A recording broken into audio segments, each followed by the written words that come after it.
And now we will continue with this land acknowledgement. We respectfully recognize and acknowledge the relationship that First Nations, Inuit, and Métis across Canada have with the land all Canadians live on and enjoy. This acknowledgement should only be a first step in eventually approaching restoring unceded land to Indigenous nation or nations that previously had sovereignty over these lands. And I'm very grateful to live here in Canada. Then without further ado, I would like to introduce Bina Feldman, who will be speaking about what Dying with Dignity is all about and the current legislation. And after the presentation, we will have questions from the resource person, Dr. Roslyn Doctorow, and she will answer them. Be aware that we are aware that not everybody is fond of dying with dignity. I would say a lot of people are. As long as we can keep it meaningful and respectful, then we will find out more of what is going on with dying with dignity and what is involved, and be informed. So I will now stop sharing and give the power to Bina. I'm Bina Feldman. I'm delighted to be here today along with my associate, Ros Doctorow. And we're here to talk about a very important subject, medical assistance in dying. And to clarify, as an educational program, we're here to clarify all the facts. So let me tell you that my own husband passed away in 2017 from kidney failure. And toward the end of his life, he was in palliative care at home. He wouldn't have chosen MAID, and that was fine. That was fine with both of us. He probably thought he'd pass away peacefully in his sleep. And I guess I also thought that. He did sleep a lot. Sadly, he had a very undignified death. We never talked about his impending death. It was so uncomfortable, we just both avoided it. And when the time came, his death was highly undignified. I am now a volunteer for Dying with Dignity Canada, and I understand the importance of talking about death and dying. So I'm pleased to have this opportunity to talk about it with you. Next slide.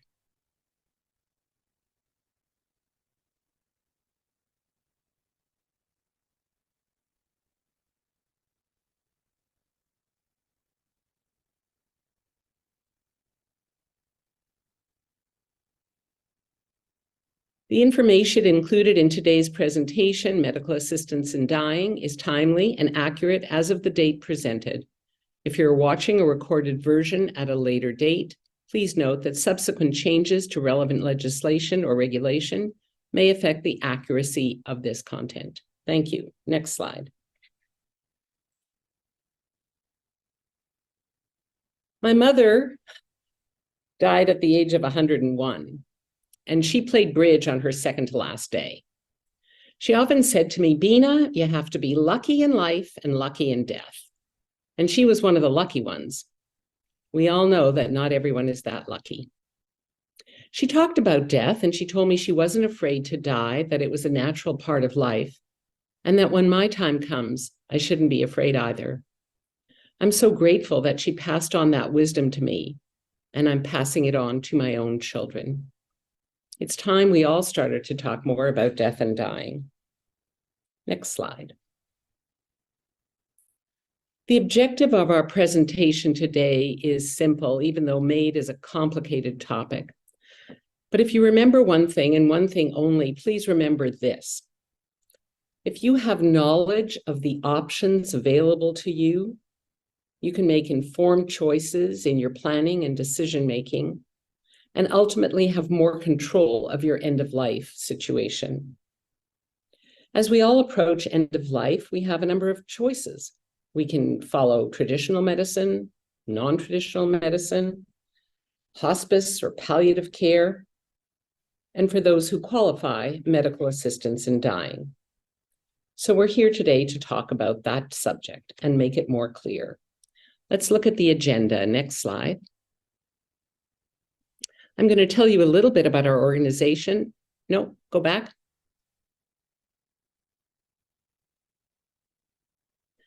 Dying with Dignity Canada. We'll talk about medical assistance in dying and how it became legal in Canada. We'll talk about MAID, very important eligibility criteria and the safeguards, and the upcoming changes to the legislation. Next slide.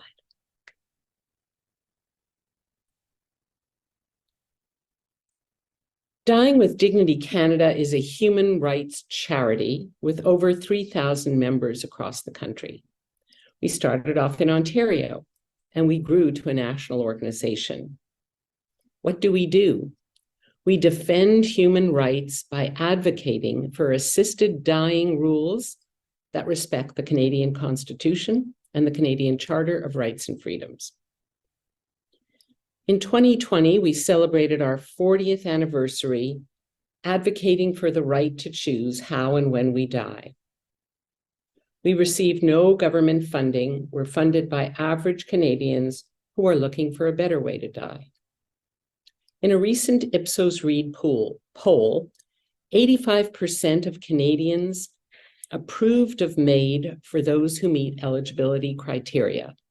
And I'm going to talk about those eligibility criteria presently coming up. Next slide. At Dying with Dignity Canada, we're committed to protecting end-of-life rights, improving the quality of dying, and helping Canadians avoid unwanted suffering. Our focus is fourfold. Eligibility, we work to ensure that assisted dying legislation complies with the Canadian Constitution and the Canadian Charter of Rights and Freedoms. We work to ensure that Canadians have access to MAID in compliance with the Canadian Constitution and the Canadian Charter of Rights and Freedoms. We offer support to families, to individuals, to healthcare professionals as they seek more information on all end-of-life options, including MAID. And we offer educational programs such as this one here this afternoon, helping people understand medical assistance in dying, advanced care planning, and end-of-life options. We support and intervene in court challenges related to Bill C-14. That's the federal legislation that allows for MAID. I'll be talking more about that presently. We work to ensure that doctors who personally object to medical assistance in dying, refer patients who ask them about it to other doctors or agencies that will give them the information they're seeking. And we provide emotional and personal support and resources and all kinds of information to anyone who's interested in MAID. Next slide. The legal definition of MAID is the administration of a substance by a physician or nurse practitioner at that person's request that causes death, or the prescription or providing a substance to a person on request for self-administration to cause their death. Thank you. Next slide. Let's look at how MAID became legal in Canada. And these three brave women paved the way. Some of you may recognize the woman on the far left, the youngest woman, was Sue Rodriguez. In 1993, Sue Rodriguez was 42 years old, living in British Columbia, suffering from ALS. She took her case up to the Supreme Court, and she asked, "If I cannot give consent to my own death, whose body is this? Who owns my life?" The Supreme Court upheld the criminal code in a very close call, 5-4, and so it was still illegal to assist someone in their own dying. That was 1993. In 1994, Sue Rodriguez took her own life with the help of an anonymous physician and she ingested a combination of morphine and secobarbital. Fast forward 20 years and we meet the other two women, Gloria Taylor on the far right, who suffered also from ALS, and Kay Carter in the middle, who suffered from degenerative spinal stenosis. Both of these women fought vigorously in court on behalf of all Canadians for the right to die with dignity. Sadly, neither of them lived to see the fruits of their labor. Kay Carter had an assisted death, a medically assisted death in Switzerland in 2010. Switzerland was the only country at that time that allowed non-residents, non-citizens to have medical assistance in dying. And Gloria Taylor died of a severe infection in 2012. Next slide. The Carter decision was released in February 2015. The Supreme Court of Canada determined unanimously that prohibition on assisted dying infringes on individuals' rights to life, liberty, and the security of the person. So whereas it was a close call in 1993, in 2015, it was unanimous. The resulting MAID legislation became Bill C-14, you may have heard about that, came into law June 2016. That's when MAID became legal.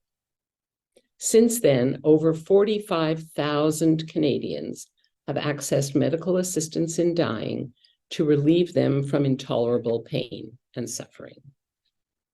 Next slide. Who is eligible for MAID in Canada? Well, I said I would tell you the Ipsos Reid poll said 85% of Canadians approved if you're eligible. These are important the pieces of information. So I'll tell you that eligibility are the safeguards that we have in place. Decisions to seek MAID are not taken lightly. You have to be 18 years of age and in Ontario eligible for OHIP, or wherever province you're in, eligible for publicly funded healthcare. You have to be medically competent, have the mental capacity to make these important healthcare decisions. You have to have a grievous and irremediable medical condition. That's a very complicated term. I'm going to explain it on the next slide. Your request for MAID has to be voluntary with no coercion coming from anyone else. You must be aware of all medical options open to you, including palliative care, so that you can ultimately give final consent and that you knew what your options were. Well, let's go back and discuss what is grievous and irremediable medical condition, because that's very important. So the next slide.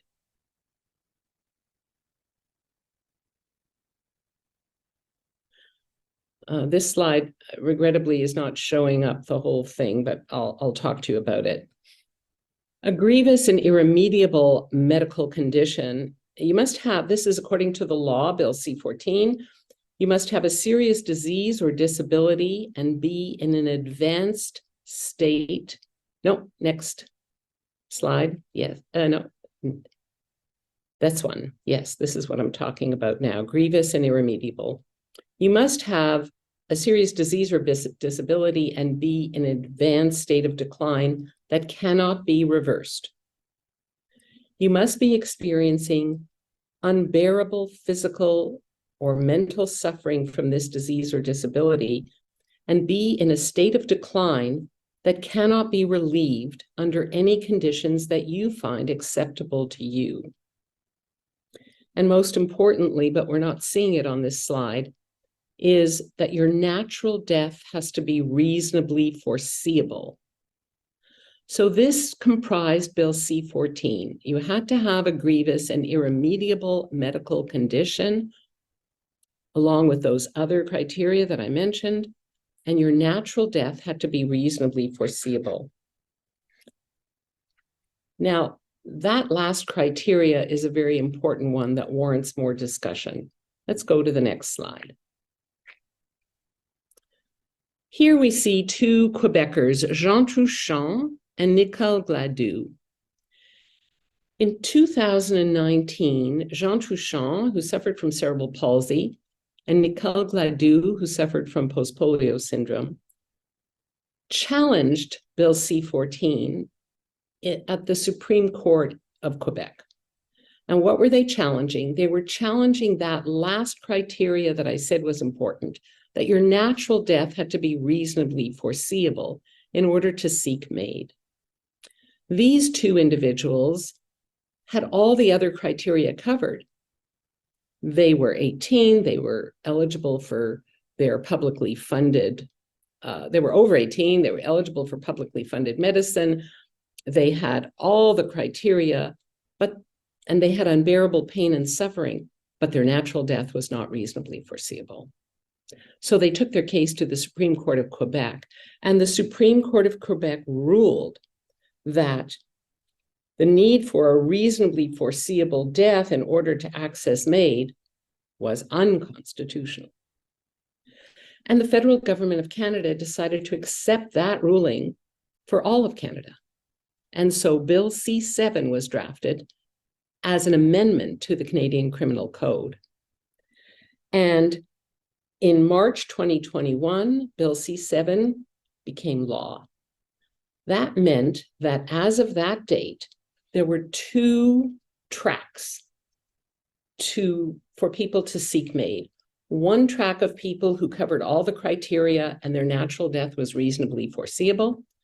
Another track of people who covered all the criteria, like Jean Touchant and Nicole Gladue, but their natural death was not reasonably foreseeable. Both of these tracks were now able to request and seek approval for MAID. It's a two-track system now. Next slide. Let's look for a moment at this important criteria that your natural death had to be reasonably foreseeable, as written in the original law, Bill C-14. What was the problem with that criteria? That criterion was ambiguous. It was ambiguous for clinicians to interpret. What were the real issues? The real issues were that it excluded chronically ill Canadians like Jean Touchant and Nicole Gladue, and it created inconsistencies depending on how the doctor assessed the individual to determine if they were eligible for MAID. It was kind of a personal decision about whether they thought that their natural death was reasonably foreseeable. So now that's been taken care of by Bill C-7, and we now have two tracks for people to access MAID. And this is a really important point in the whole MAID discussion. So I'd like to look at the next slide. This chart reinforces what I've just said. So the column on the left says reasonably foreseeable. That's for people whose death is reasonably foreseeable. The column on the right, people whose death are not reasonably foreseeable. So the whole process begins with a written request. And if your death is reasonably foreseeable, you have to be told that you have an irremediable condition, and you have to be informed of means available to relieve your suffering, including palliative care. If your death is not reasonably foreseeable, that person must be told of every means to relieve suffering, including counseling services, mental health and disability support services, community services, and palliative care. And they must be offered consultations with professionals who provide those services, and they and their practitioners must all agree that alternative means to relieve suffering have been considered. So these are important safeguards for people whose natural death is not reasonably foreseeable. With regard to medical assessors, there are two medical assessors for any person seeking MAID. In the first column, if your death is coming up quickly, these two medical assessors will have been certified as MAID assessors, and they don't have to have any specific expertise. Could be a doctor or nurse practitioner. However, if your natural death is not reasonably foreseeable, one of the assessors has to have expertise in your condition. So for Jean Touchant, one of them had to have expertise in cerebral palsy, another important safeguard. The waiting period, if your death is coming up quickly, is none. You can have the assessment and virtually have the MAID procedure the next day. However, if your natural death is not reasonably foreseeable, an important safeguard, you have to wait 90 days from the time of your first assessment, and this is called a reflection period, 90 days before you can access MAID.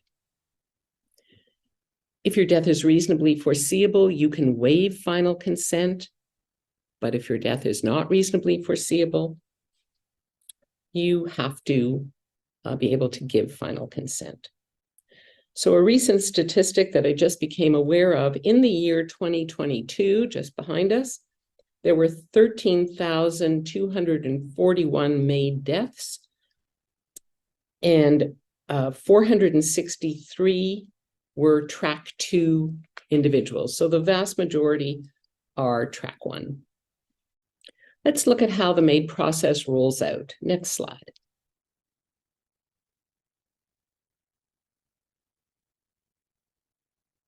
It all starts with an initial inquiry when you ask your doctor or nurse practitioner, what are my options for end of life? And in Ontario, that medical person is obliged to tell you about medical assistance in dying. What happens if your doctor personally doesn't support this medical assistance in dying? Well, he or she is obliged to refer you to someone who will give you the information that you're seeking. And that the clinicians in Ontario are compelled to do that, to make an effective referral. Next slide. The next step in the process, is a written request. And in Ontario, that's called a clinician aid A form. No one else can request MAID but you. And no one else can give consent for MAID but you.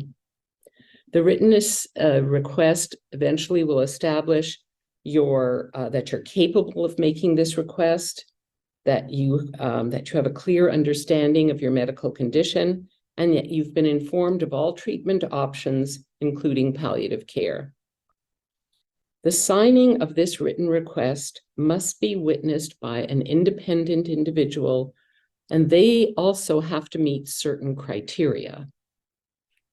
If the person requesting MAID is not able to sign, then they can get a third party, an authorized third party, to sign on their behalf. But that authorized third party also has to follow very certain criteria and meet certain criteria.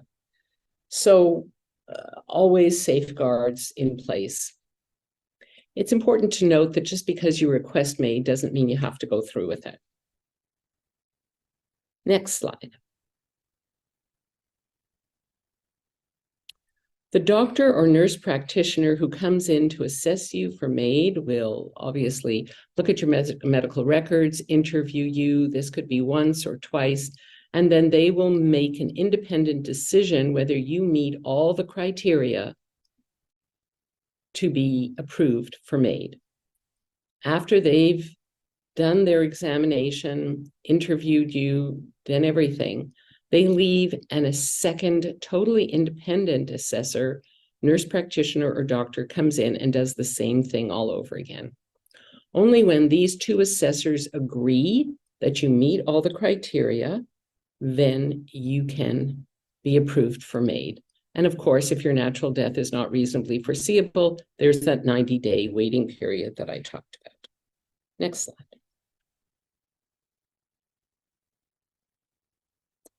Once the procedure is scheduled, the clinician, doctor or nurse practitioner, will issue a prescription, and they will pick up the drugs for the day that they're needed for MAID to be provided or self-administered. Next slide. Prior to administering the drugs, the person receiving MAID is asked to give final consent for the procedure one more time. And that consent can be verbal or nonverbal.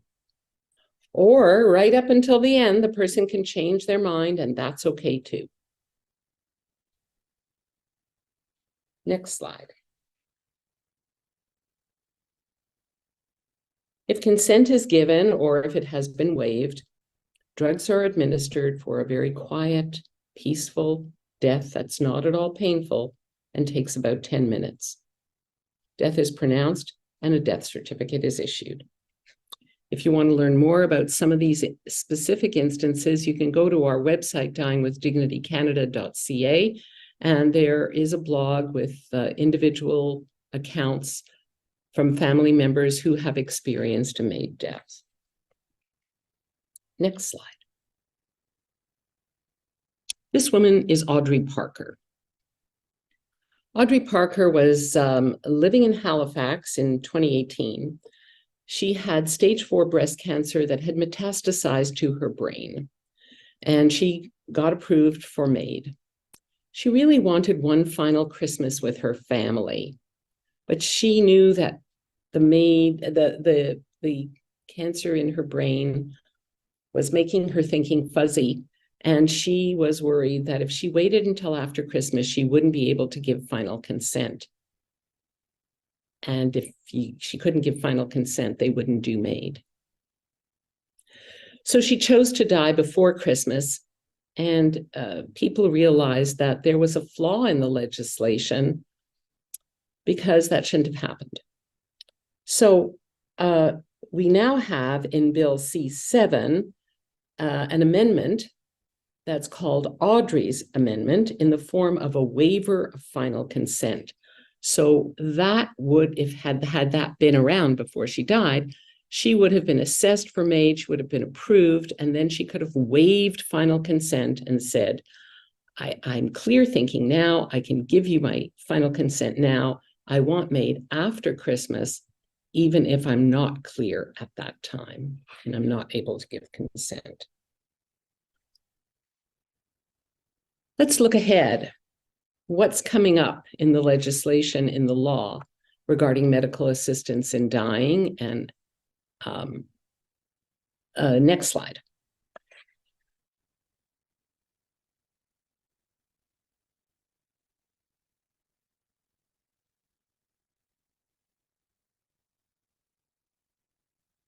There's been a comprehensive review of MAID legislation in the past 2 years by a joint committee of Parliament and the Senate.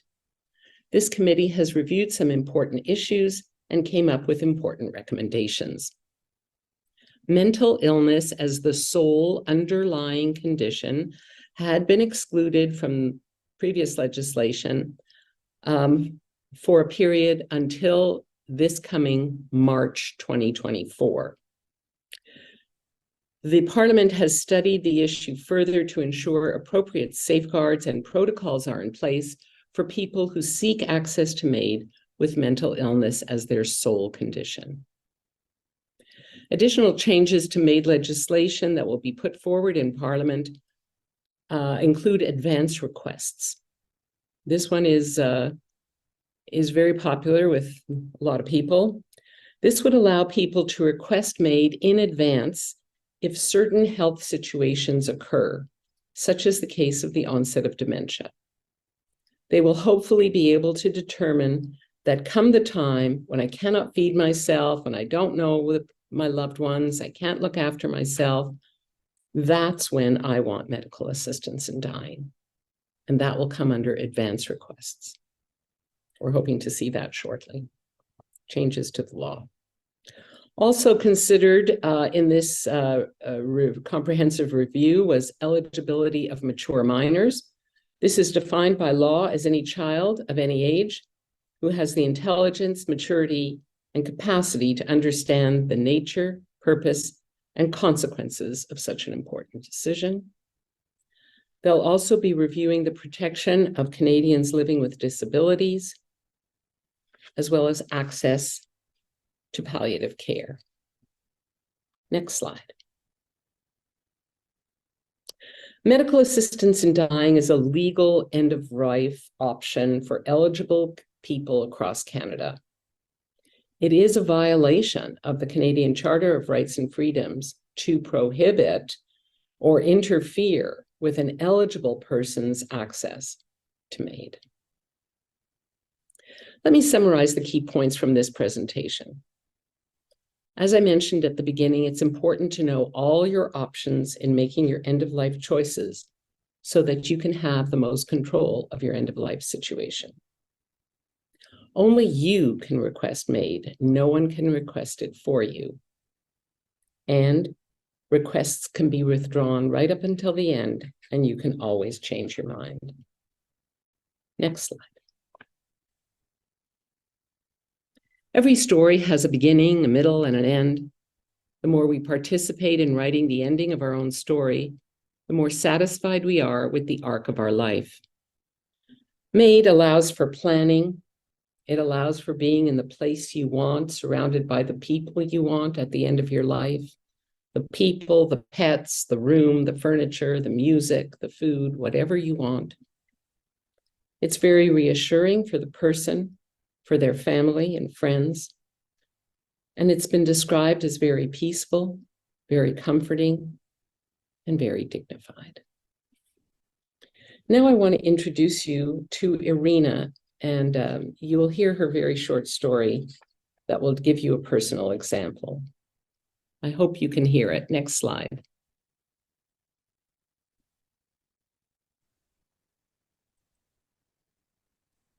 Is there an arrow that you can play? Yes, there it is. I don't, oh yeah, okay, yeah. But I possibly did not share the sound. I might have to restart this. So forgive me. I have to do share screen again. And have to share sound and optimize for a video clip. I didn't know we would get a video. So here we go. Hopefully now it will work.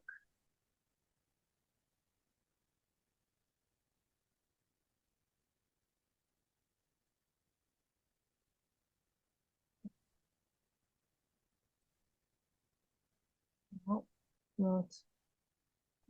It says media is unavailable. I probably don't have your kind Probably of... because I had to send it to you. That's a shame. Yeah.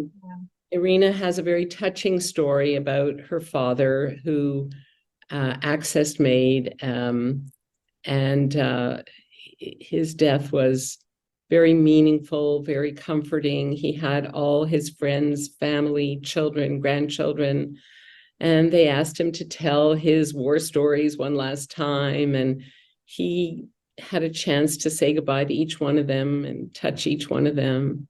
They had a chance to touch him, and he said he's ready to go now, and he died very peacefully and without any pain. And she tells about that in a very poignant little story. Irina is now one of our presenters for medical assistance in dying.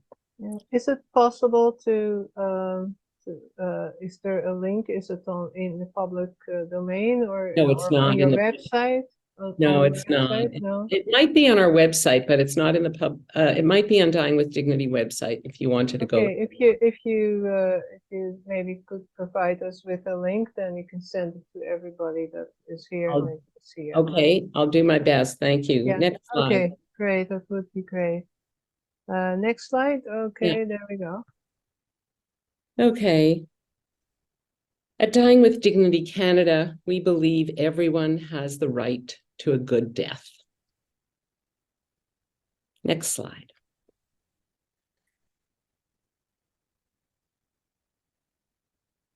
Thank you for hearing me out and taking in what I had to say around medical assistance in dying and Dying with Dignity Canada.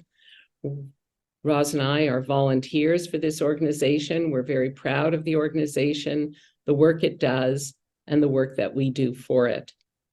Dying with Dignity Canada offers 3 educational programs. The one we had here today was number 3.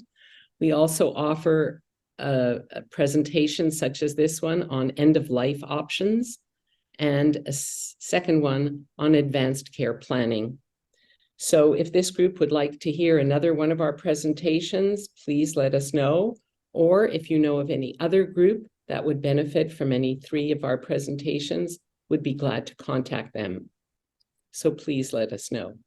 Thank you for your attention, and I'm going to open the floor for questions for Ros Doctorow. Okay, I will share our little question and answer thing. I do have one question that was sent to us earlier. Maybe I can start with that one, Ellen, if that's all right. Yeah, I just want to say something about Sure.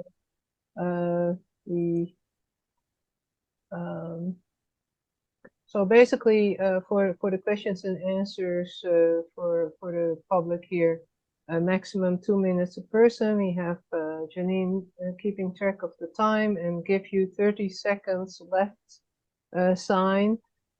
And do you use the raise hand feature in the reactions, and we will try to keep track of the questions in the chat, but bear with us. And otherwise, if you have some question and everybody else has spoken, sort of shout and ask the question. So please keep it respectful, constructive, and meaningful. And that's all I have to say. And Ross, take it away. Thank you. I do have one question, as I said, and I'm going to just read it.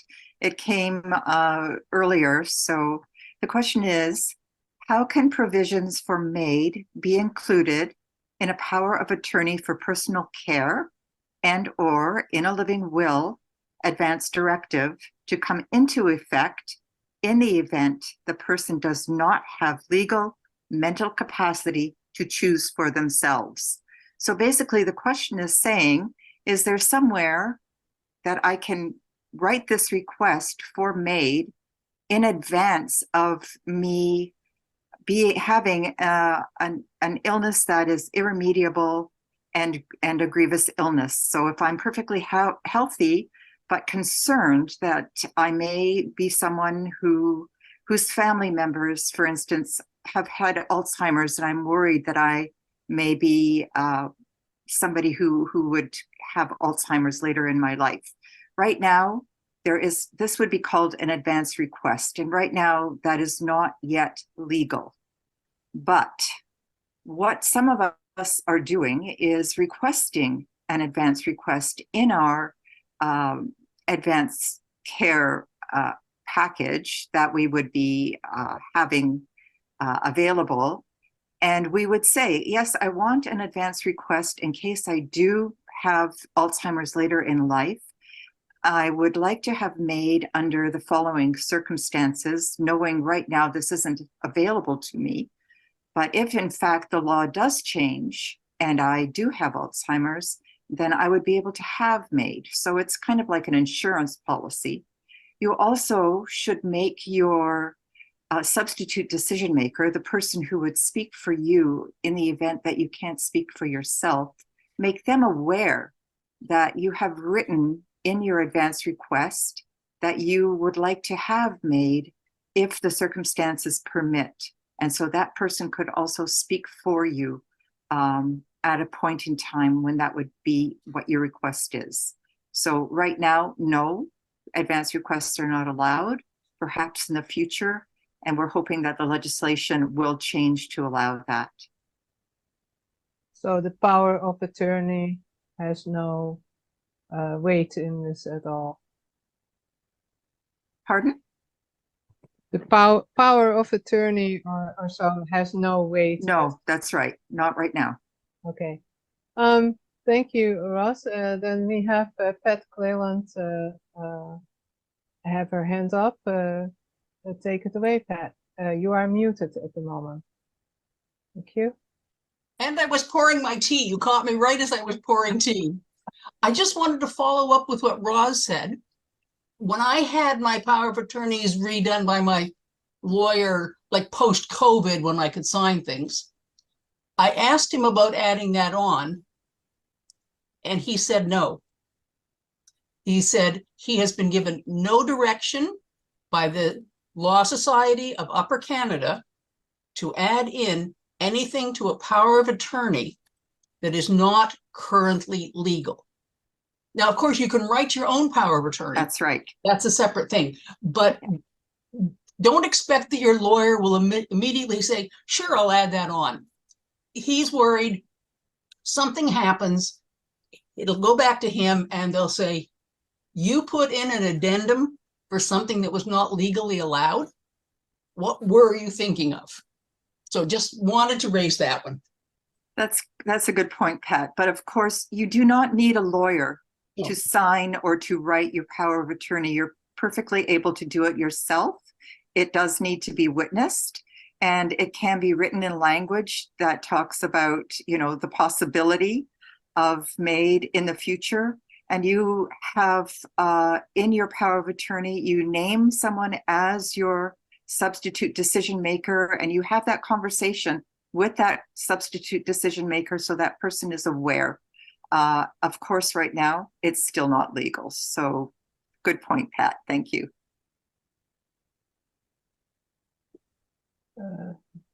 I don't see any questions in the chat right now. Just a thank you from Beatrix to Bina and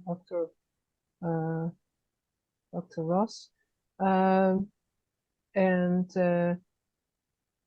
would say I have actually a question. It used to be that before it was made that people could, well, and they still can, stop eating and drinking, and then in 8 days about it stops and it's over with. According to nurses and doctors, that is a very good death. Well, as long as you can look at it that way, on the scale from 1 to 10, an 8. Is that still an advisory to people if they don't want to do it the other way, or? Yeah, there are end-of-life options that people should be aware of. One of them is to stop eating and drinking. There's palliative sedation. The end-of-life webinar that we provide talks about those end-of-life options, and MAID is another option for end-of-life. So again, as Bina said in the presentation, we need to be able to talk about our end-of-life. We need to be able to be aware of what the options are and to make a choice, which is what it's about. It's about choice, and it's very personal. So again, just fully informing ourselves is the best thing that we can do. Right.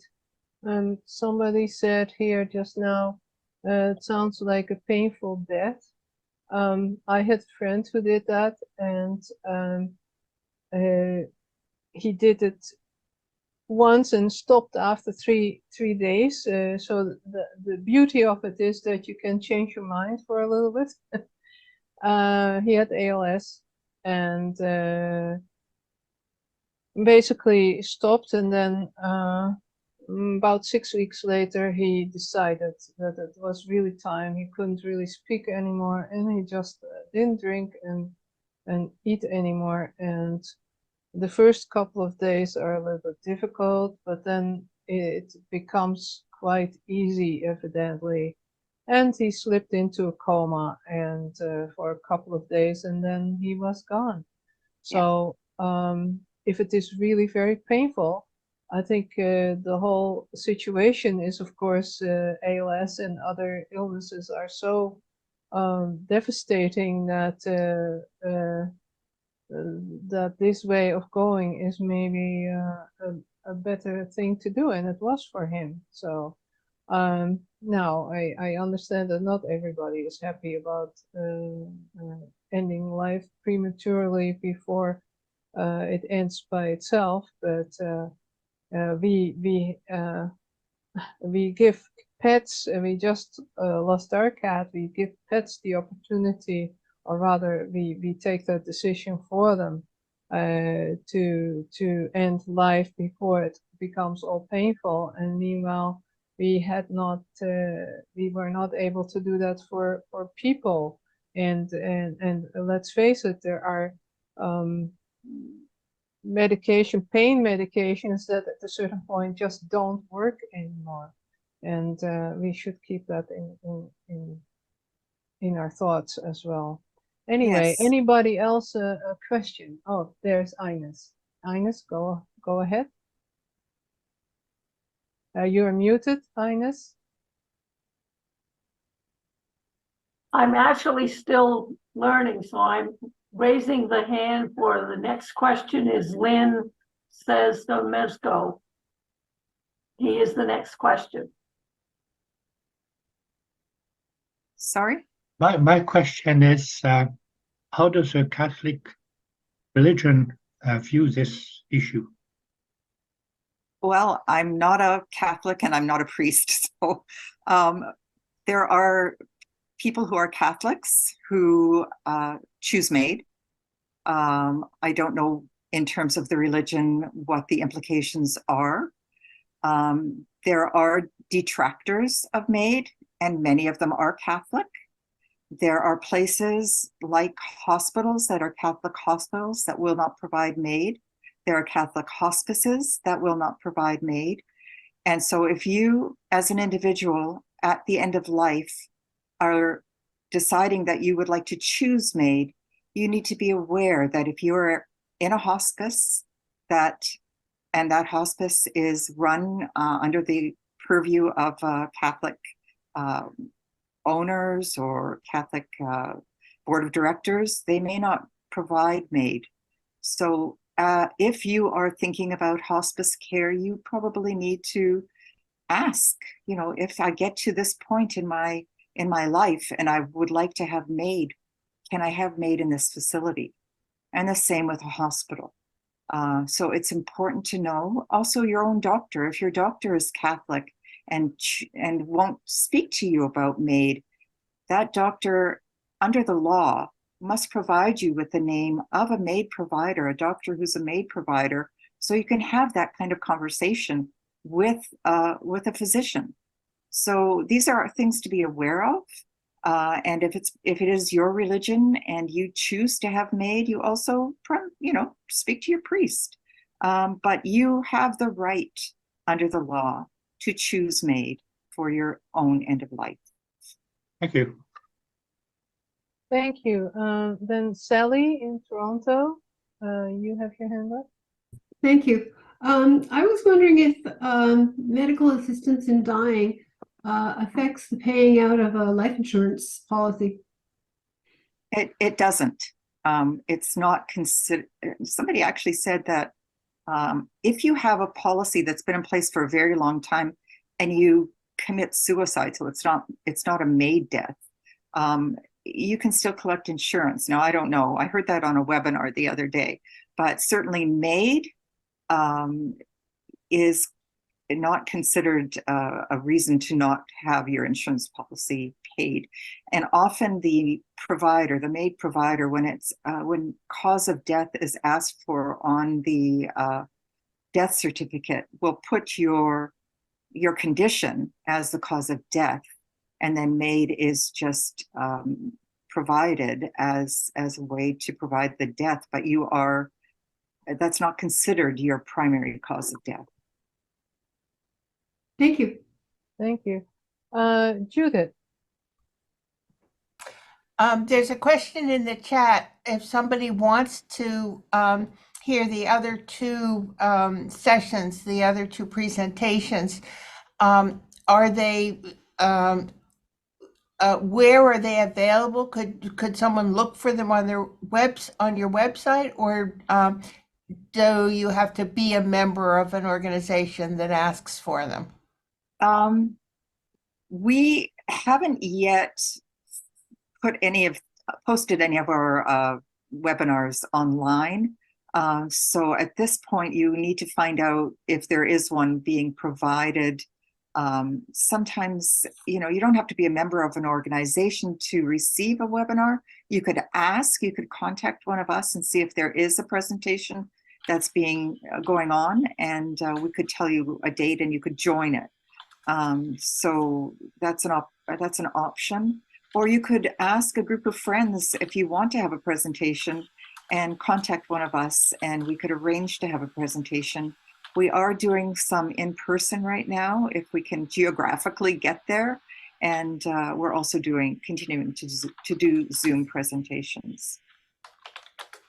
Excellent. And we can always do another presentation in the future sometime. That's right. Yeah, so that is also a possibility. And I see that somebody else had the same question. Then anybody else have a question? If not, I have still also a question. I asked the same question yesterday. We had another Dying with Dignity presentation for the Canadian Dying with Dignity at the Unitarians for Social Justice. And I asked the same question there, and that was, I'm from Holland, and it used to be that before it was legalized, euthanasia was legalized, the doctors would just give a little bit of a nudge with morphine or whatever it was to help a person that was suffering a lot to go to the other side. And that was very subtle, and nobody would question anything, and that was basically sort of the going way. It turned out that when the legislation came through and everything was legalized, that the restrictions were such that people would die before they would get approved of having an end-of-life process forced, assisted, but that is. So, and in painful ways. So sometimes you don't know what you wish for. And is that the case here in Canada as well? That now you find that actually in some cases people are waiting for the decision and approval, and they die before it is that way? Unfortunately, it does happen. It happens sometimes in more remote areas where there are fewer MAID practitioners. We are doing our best, and the MAID practitioners are doing their best to ensure that people who are seeking MAID have an opportunity to go through the lengthy process. Sometimes it's a lengthy process, so that they can request MAID and receive MAID before they have to live with the suffering, end-of-life suffering that we're aware of. It's not a perfect system, unfortunately, and it relies on medical practitioners and nurse practitioners.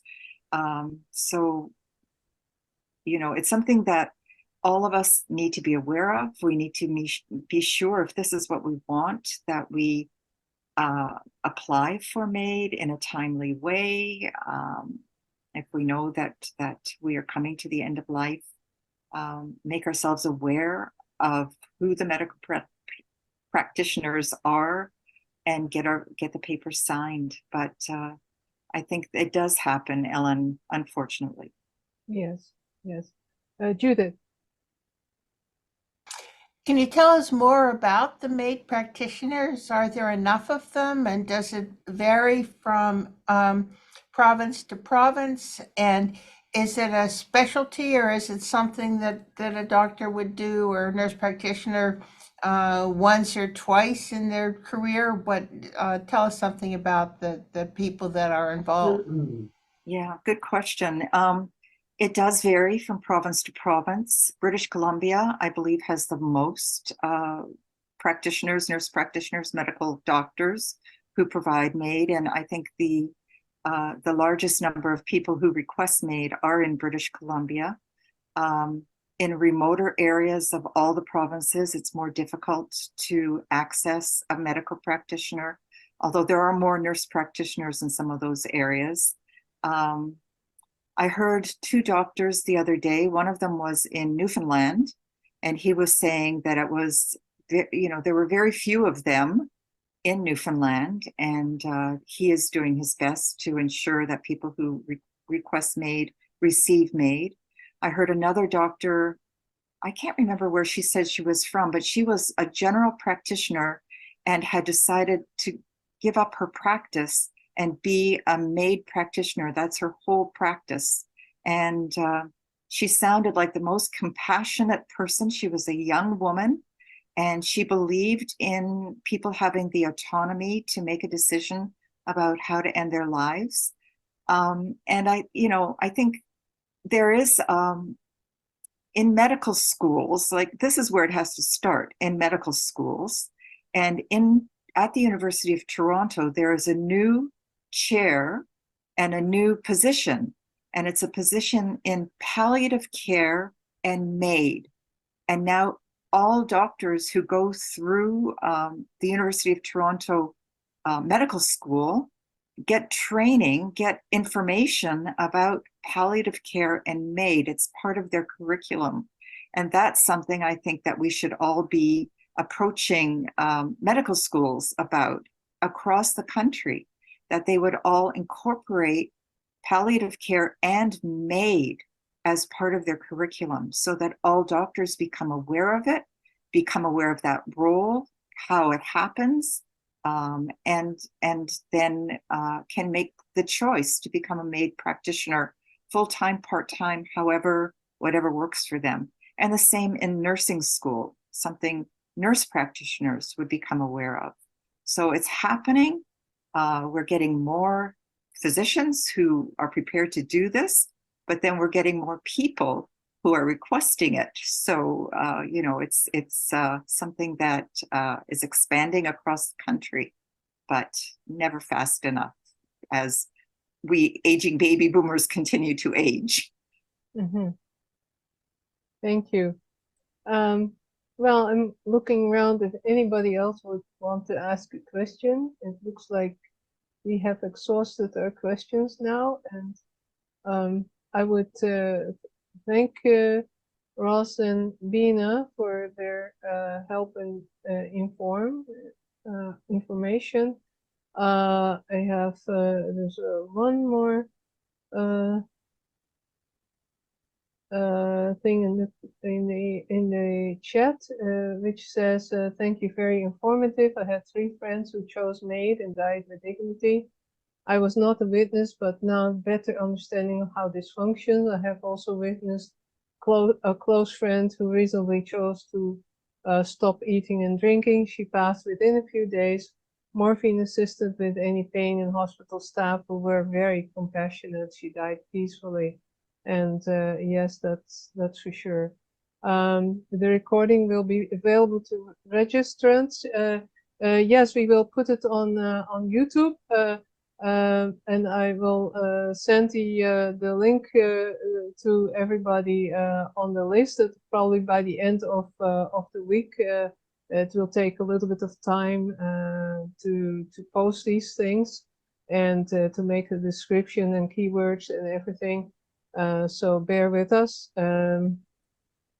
I think it was very informative. So yes, I will let you know, and it will be available also probably on our website that people can click on the link.